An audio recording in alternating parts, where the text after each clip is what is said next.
Hey everyone, I'm here in our south garden. We just finished planting all of our transplants.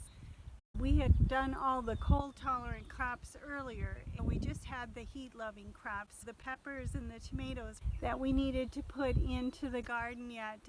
We just got it done before we got heavy rains again this weekend. The garden is pretty wet and muddy at this point, but we got everything in before we got the heavy rains, so we're very thankful for that. I wanted to show you how we transplant both our peppers and our tomatoes and our process for that. So last week I showed you Dan's really cool DIY plant auger that he made to transplant our seedlings. This week I wanted to show you what we do when the ground is too wet to use the plant auger. We just use a potato fork to move the mulch aside and dig a hole. So just lifting the dirt, tipping it, and then lifting it again to break it up really well. As you can see, we used repurposed half-gallon milk cartons to start these seedlings. We cut the milk carton down in half and used the remaining cardboard to create dividers in the inside. Drill holes on the bottom for good drainage, and you get 4 nice seedlings per carton.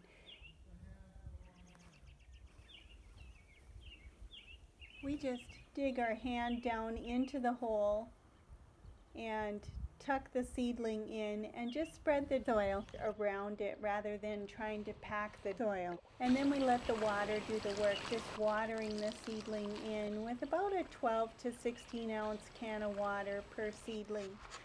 We water again the next morning. Here we're transplanting tomatoes. Just digging the hole, tucking the plant in. And tomatoes you can tuck in really nice and deep because they'll just grow out more root hairs from the stem when they're tucked in deep, and it protects them from the wind, especially here in North Dakota. Again, we water right after transplanting and let the water wash the dirt around that root ball. We water again the following morning.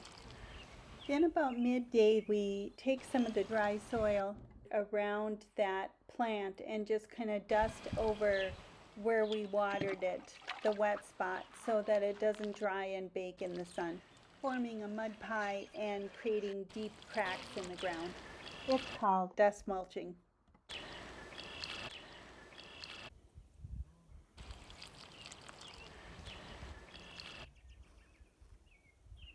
So thanks everyone for joining me here in the garden. We hope you enjoyed the visit, and we'll see you again next time.